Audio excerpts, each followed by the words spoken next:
which means that you can still access the beginning of this meeting that was not recorded. You can still access it on YouTube. That's the good news. I'm trying to do that to see yeah, how it's going to work. All right, so thank you very much for reminding me. I forgot completely. All right, so now when we're looking at the main difference, so in traditional rule based, so you basically create your software.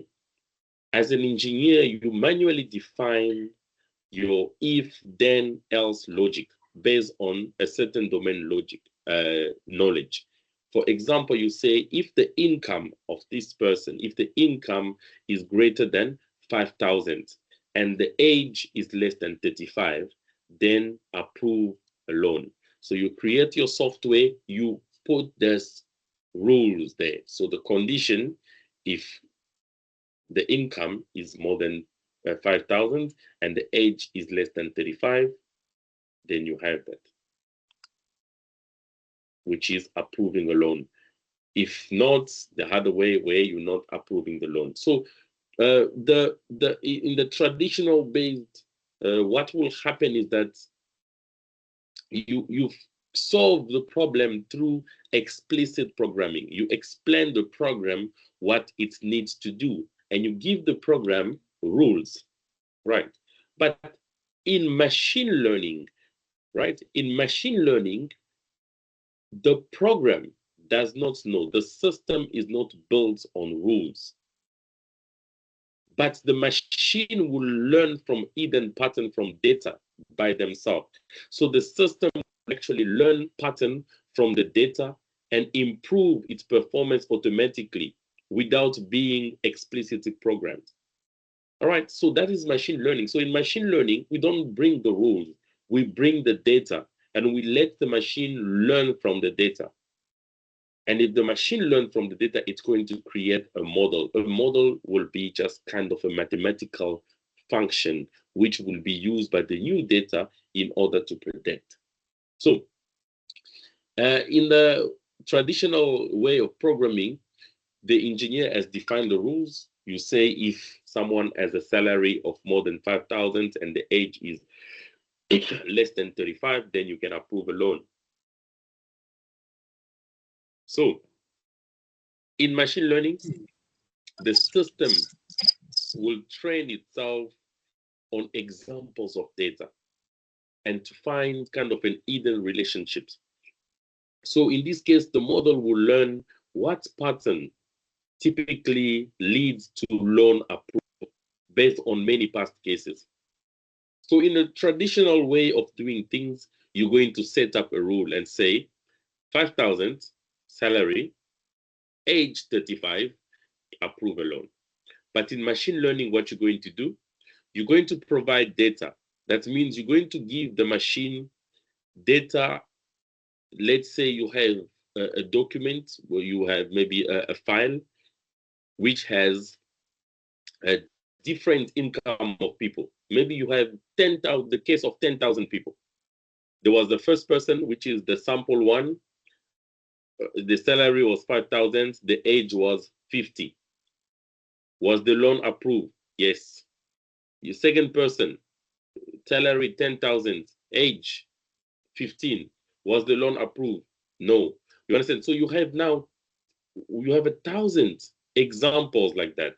Now you let the machine look at those data and the machine will create an hidden relationships between the data and be able to determine itself how much should be the income, what should be the age for someone to be approved. I hope everybody understands the difference there. So when we think now on the data dependency, when you have a traditional rule based, there's no need for the data because you create your own rules. But in machine learning, you need large amount of data to train and actually find a general model for that. So when we talk about a model, is a software that has learned the pattern of anything and be able to actually deal with new data. All right. So in terms of uh, in terms of adaptability, so if we want to adapt ourselves to new environment, the traditional way of doing things will be really poor, because remember, the rules must be updated. So if you change something about your loan, now you have to come up again with a new income, new age, and change again the rules. But when it comes to machine learning, all you can do is keep providing data, new data, and the machine will keep on learning and improving itself. So, thinking about that now, when you look, for example, there was a question. There was a question that I asked before. I said, "How do you think WhatsApp make money? Because we are using the app for free, but they are making billions. How are they making money?" And I think in the class, someone mentioned something about the data. I'm like, no, create your own app. Nobody's gonna pay you for the data that people are using. It's all these apps, WhatsApp and all these social media, they are AI tools that are actually collecting the data through people conversation, through what people are posting, and they can easily give you a digital identity, and you are the product, being sold. You understand? So you are the product being sold. So if you are always on social media posting pictures of food, the tools, the AI tool behind social media is capturing those images, identifying them as food. So it's learning from those data and create a certain pattern about you. So you are a person who like food, and you can be sold to a restaurant. This is why you will see the type of ad that you have on your YouTube or on all your devices. You have certain ads that are related to certain things that you do, or certain things that you say, or certain conversation you have with people. It's not random data. You are not the YouTube ads are not random. They are based on your activities. All right. So now, when we think of the example I gave you for someone to get a loan. So in the traditional way of doing things, we have to set, if the salary is greater than 10,000, maybe the credit score is greater than 700, then approve, else reject. Right? So this will work simple. Simple. It's gonna be simple for simple criteria. It's gonna work well for simple criteria. If you're dealing with a small problem, like in university, to see how do people pass the exam? The passing mark is 40% or 50%. If the lecturer typed the marks in the system, if the marks is more than 50%, the computer will say pass. Simple as that. But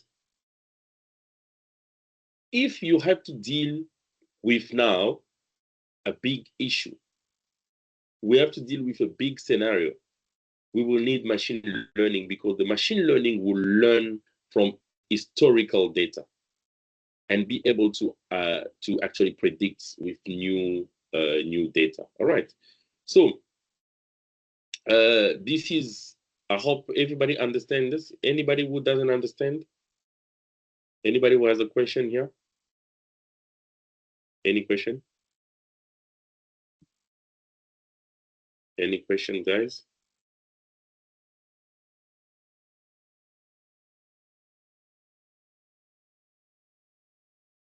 All right. No questions. All right. So now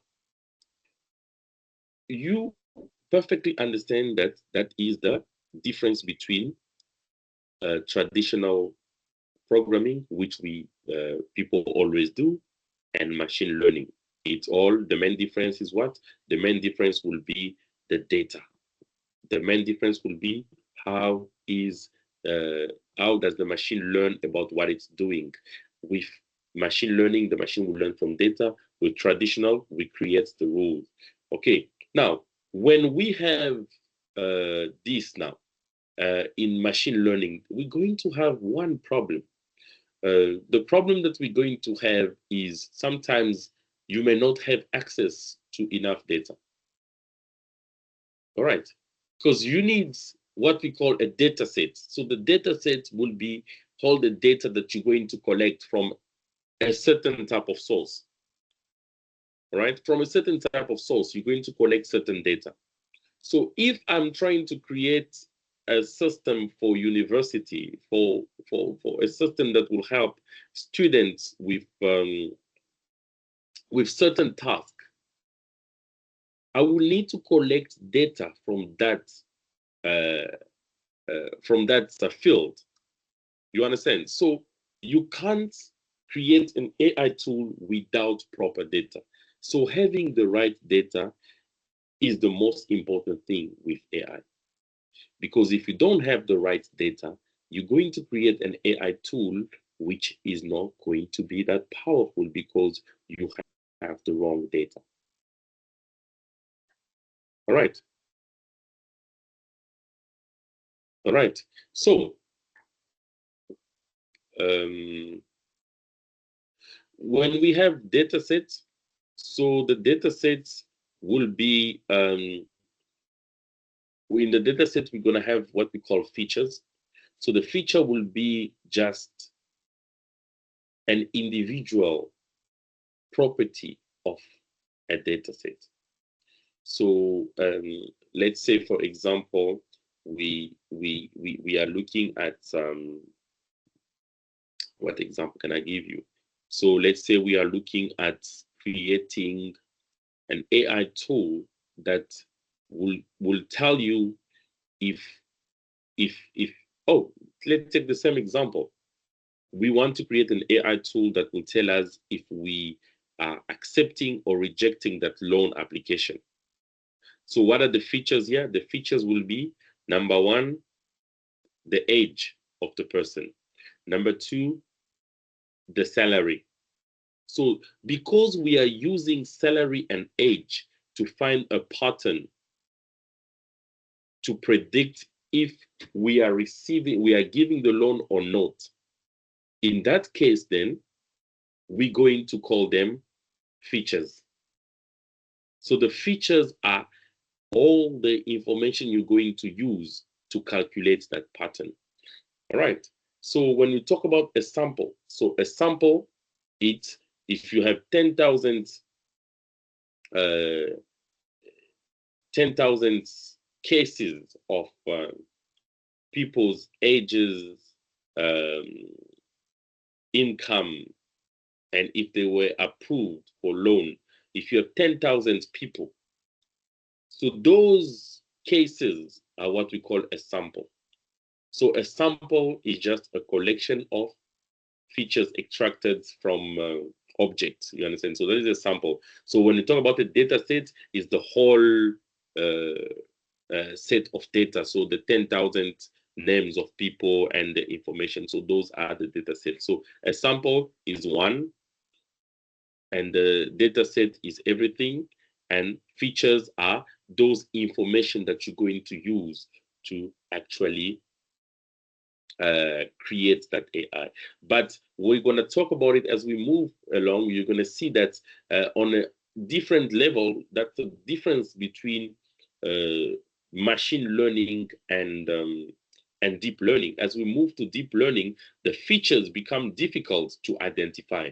The machine itself must identify these features, as well as when we're going to talk about unsupervised learning. So in an unsupervised, not unsupervised learning, in what you call this, um, um, what is this other way? Okay, the word will come back to me.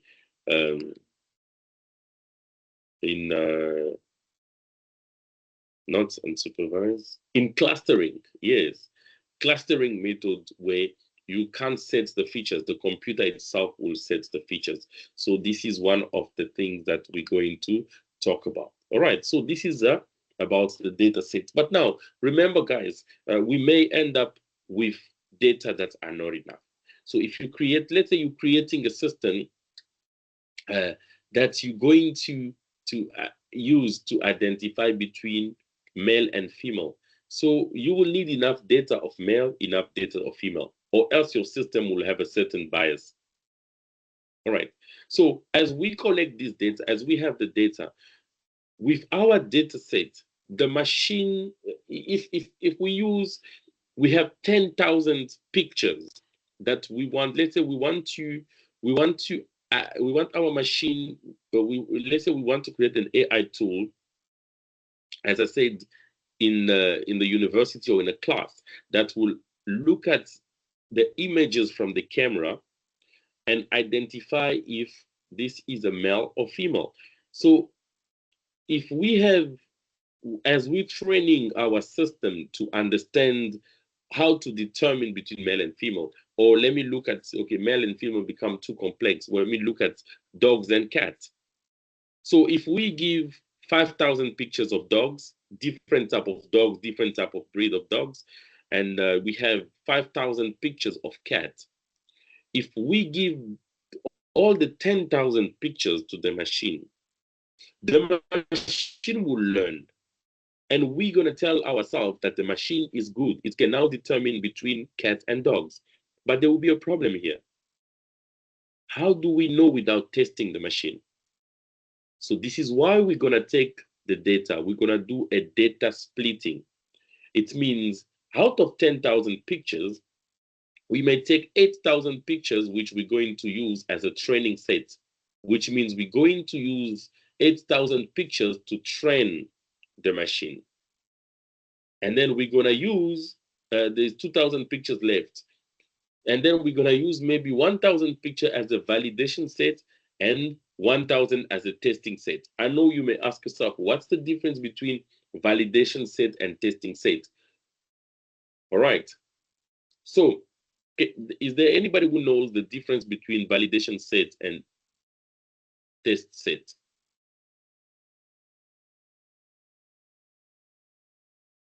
Anybody who knows?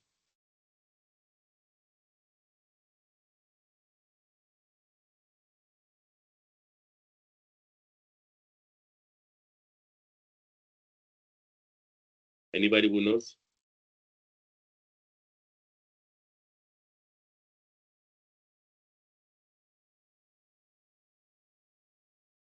Is there anybody who doesn't know the difference between a validation set and testing set?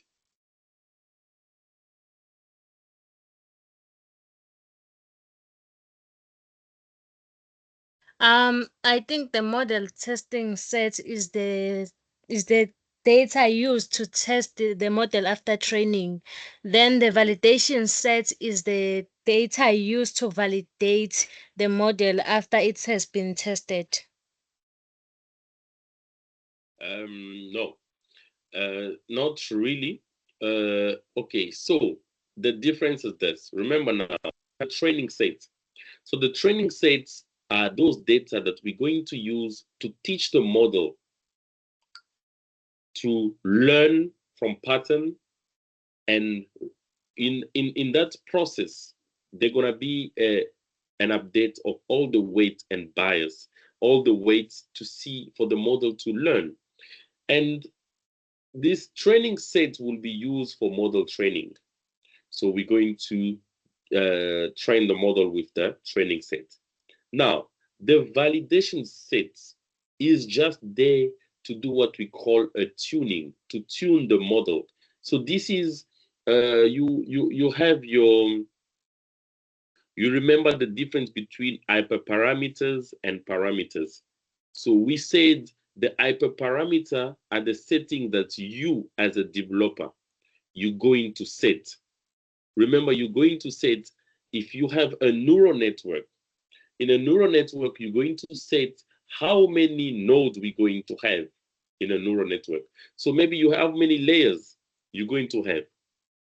So now, you as developer one, you may use 3 layers, but developer two may use 5 layers. But how do you know how many layers do you have to use so that you have the right model? So a validation set will be certain data that we're going to do, and we're going to actually tune the model by taking that set. We train just that set to see what data are giving us a better performance. Then we're going to focus on those data. So validation set will be used to tune the model. It's going to be used to choose the right hyperparameters and the model selection. You understand? So example, we want to choose the best model settings, like what should be the learning rates, how many nodes should we use. So we will partially use certain data while training. We use certain data while training and see the performance, and then we can easily choose and say, you know what, there's no need for us to go with 5 or 10 layers. We're just gonna do 3 layers. And then the test set will be used to evaluate the final model, the true performance on unseen data. So this is the final assessment. Only after training and tuning, then we're going to use the test set. That means we've already completed our model. Our model is already saved. We are not training anymore. So remember, the training set and the validation set will be used during training. But the test set will be used after training. When you've already saved the model, then you test it with those data and see if it's performing well. Then you know what's your accuracy, if this model can be used in a real environment. So understand that the validation set, the main purpose, the main difference between validation and test set, the test set is used after training, but the validation set is used during training. So during the training, the validation set will be used to evaluate how well the model generalize to unseen data. So this is going to help prevent issues like overfitting. That means that a model like memorize the training data and it's acting as if it's performing well, while if you bring new data, the model has no idea. You understand? So the validation set will help you in terms of tuning all your hyperparameters, like your learning rate, the numbers of layers you want to use, to decide how deep your model is going to be. All right, so you might train 5 different models with different learning rates, and then you check each model accuracy on the validation set. And then you pick the one that perform best for validation data. While the testing sets will just be used for all the training. Okay, after training, all the data, with all the data, after you finish tuning it, right?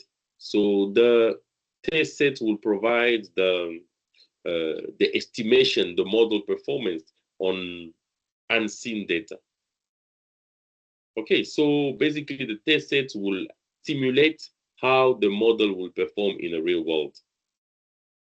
Okay, so an example can be once you pick the best model using the validation set, then you're gonna evaluate it once with the test set, and then you report your final metrics, which is your final accuracy. What is the accuracy, the score, whatever you want to measure.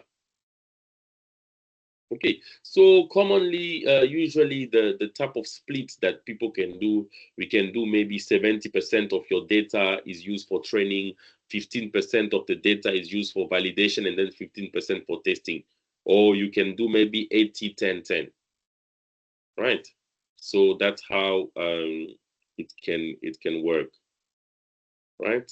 Or there's also other methods that can be used. You have a method such as the cross validation. The cross validation where you decide a k-fold cross validation. So where you say splitting the training data into k-fold. That means if you k is 5, you divide it by 5. If k is whatever amount, then you divide by that amount.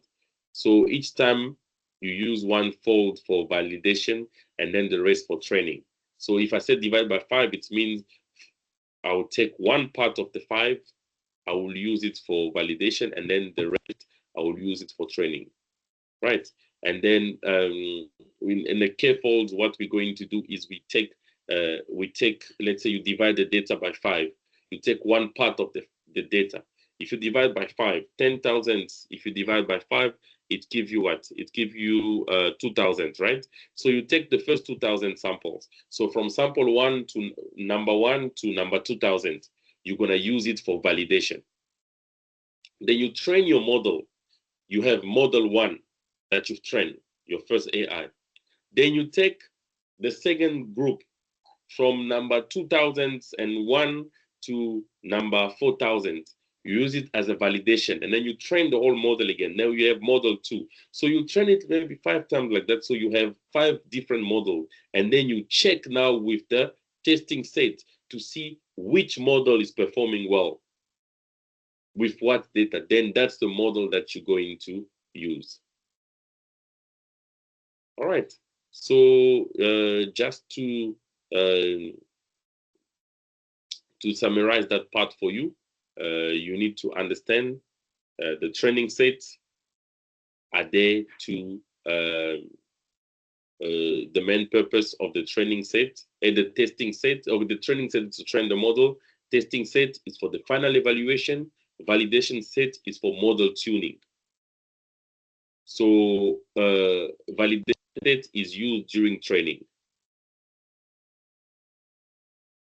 in terms of when not really during training, but after you train multiple times, and then you want to select the model selection. So for model selection, we use validation, and then after we've done everything, we've already selected the model, then we can test. Okay, when do we use the validation set? During training. When do we use the test set? After model selection. All right. Okay, was that clear? So now, even after splitting this data, here we are only splitting to avoid things like to avoid having like generalization problem. What the generalization problem is, you have a model, you think it's performing well, but when you put it in real life, real data, it can perform well. But after you've split all this, but if you had an insufficiency of training data, this is going to be a problem. So you can't try to create a model to determine, to differentiate between cats and dogs, and you only provide 5 pictures of dogs and 8,000 pictures of cats. You can see your model is going to have that bias because your model is not going to understand dogs.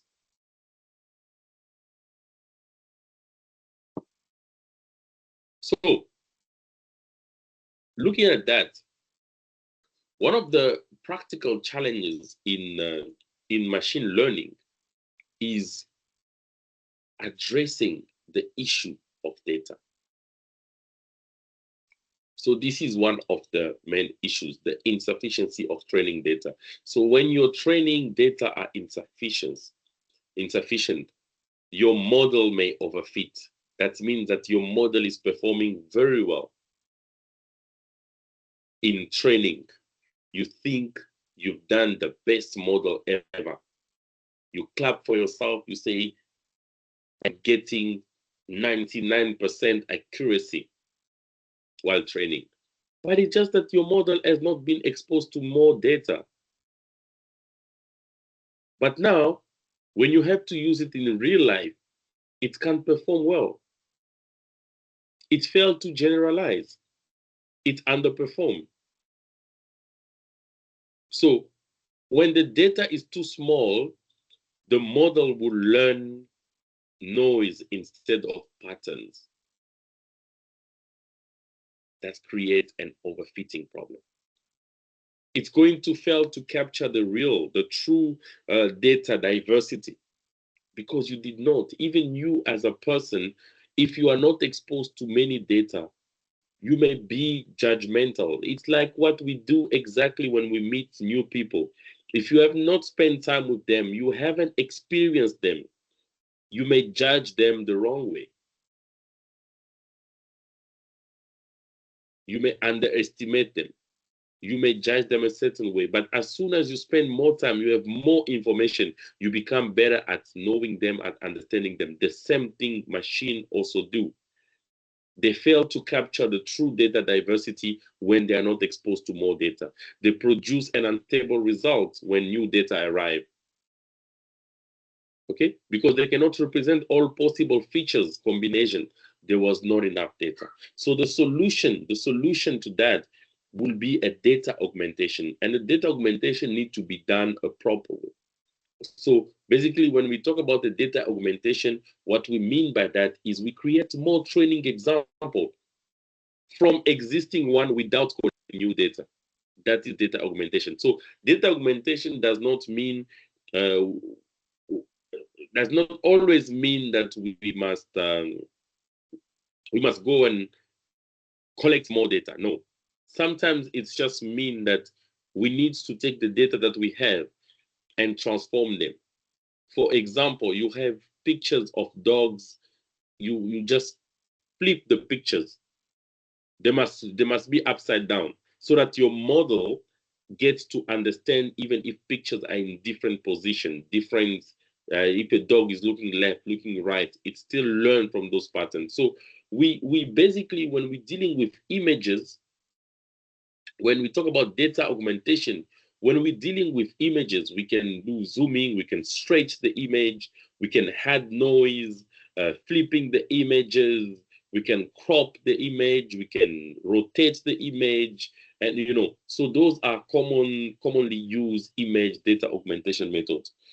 And now, if we're dealing with things like text, with things like text, we may be looking at synonyms of words, sentence paraphrasing. We look at, um, uh, for example, we have a sentence that say the car is fast. We may provide other data such as the vehicle is quick. So we use synonyms. So we have synonym replacements. So we have those type of data to help the model understand. So if you're dealing with audio, for example, you can add background noise. You understand? Because if you're training a model to understand maybe a voice of a person to give an instruction and you don't add background noise, the day you start using it in a real life environment, you use it for the GPS, for example, the model is not going to understand. You're trying to tell your GPS, take me to a certain address, but your GPS is confused by the other noise around the car, maybe outside of the car and everything. So for the model to be perfect, you need to train the model by adding noise so that the model understands about background noise, so that the model will see diverse inputs and become stronger. All right. So you need to the second option after data augmentation, you need to do maybe what we call a transfer learning. That means we use pre-trained models which have been trained on big data set. When we did HCIP-AI, we've learned about certain models that you could have used to just implement it into your system because those models have already been trained before. For example, if you're looking for, you want to create an app that can do image recognition as a login, you don't need to recreate a model that can capture people's faces. There is models that exist there that are free of charge. You can just implement them in your application. Okay, you have applications such as ImageNet, birds, all those AI that has been trained already. Okay, so you can just take those AI and fine tune them for small data sets.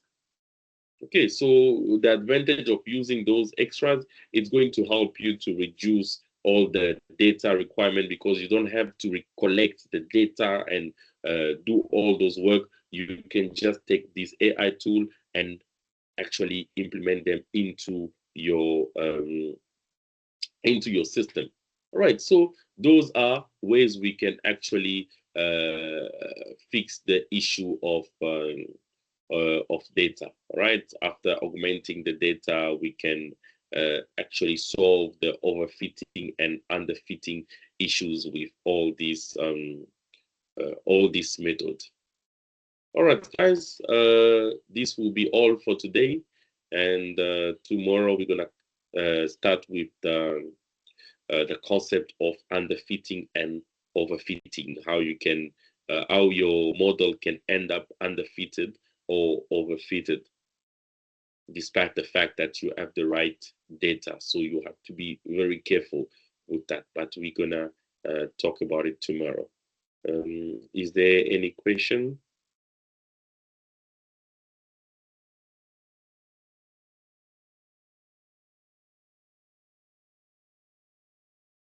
All right. So that'll be all for today. Have a great evening. I will see you tomorrow.